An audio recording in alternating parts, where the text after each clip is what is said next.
വാശിയേറിയ പോരാട്ടത്തിലേക്ക് പ്രചാരണ പോരാട്ടത്തിലേക്കാണ് ബംഗാളിൽ ഇപ്പോൾ മുന്നണികൾ കടന്നിരിക്കുന്നത്. അവിടെ തൃണമൂൽ കോൺഗ്രസ് ഭരണ മുന്നണിയാണ്. അവർ അതുമായി ബന്ധപ്പെട്ടുള്ള ശക്തമായ പ്രചാരണം ഇതിനോടകം കാഴ്ചവെക്കുന്നുണ്ട്.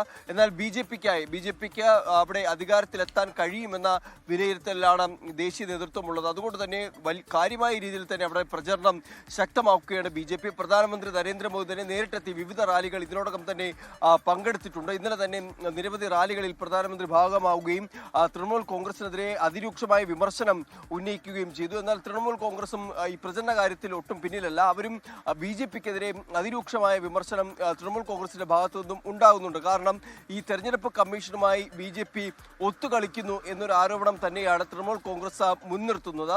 അതിൽ ഈ SIR ഉൾപ്പെടെയുള്ള കാര്യങ്ങളും അവർ മുന്നോട്ട് വയ്ക്കുന്നുണ്ട്. SIR വഴി ഏതാണ്ട് 200-ലധികം പേർ ആ SIR കാരണം ആത്മഹത്യ ചെയ്തു എന്നായിരുന്നു ഇന്നലെ മമതാ ബാനർജി ഒരു റാലിയിൽ പങ്കെടുത്തുകൊണ്ട് ആരോപിച്ചത്. അങ്ങനെ തൃണമൂൽ കോൺഗ്രസ് ഒരു വശത്ത് പ്രചരണം ശക്തമാക്കുന്നു, മറുവശത്ത് ബി ജെ പി പ്രധാനമന്ത്രി നരേന്ദ്രമോദിയുടെ നേതൃത്വത്തിലാണ് ആ പ്രചരണം നടത്തുന്നത്. ഒപ്പം വിവിധ സംസ്ഥാനങ്ങളിലെ ബി ജെ പി മുഖ്യമന്ത്രിമാരും ഈ സംസ്ഥാനത്തെ ബംഗാളിലെ തെരഞ്ഞെടുപ്പ് പ്രചാരണത്തിന്റെ ഭാഗമാകുന്നുണ്ട്. കേന്ദ്ര ആഭ്യന്തരമന്ത്രി അമിത്ഷാ, ബി ജെ പിയുടെ മറ്റു മുതിർന്ന നേതാക്കളായിട്ടുള്ള രാജ്നാഥ് സിംഗ് ഉൾപ്പെടെയുള്ളവരും ഇവിടെ ബംഗാൾ കേന്ദ്രീകരിച്ച് അവിടെ പ്രചരണം ശക്തമാക്കുകയാണ്. എന്തായാലും ഇനി പൊതുവെ ബംഗാൾ ഈ ഒരു തെരഞ്ഞെടുപ്പുമായി ബന്ധപ്പെട്ട അതിൻ്റെ ഒരു അവസാന ഘട്ടങ്ങളിലേക്ക് കടക്കുമ്പോൾ വാശിയേറിയ ഒരു പോരാട്ടമാണ് നമുക്ക് കാണാൻ കഴിയുന്നത്.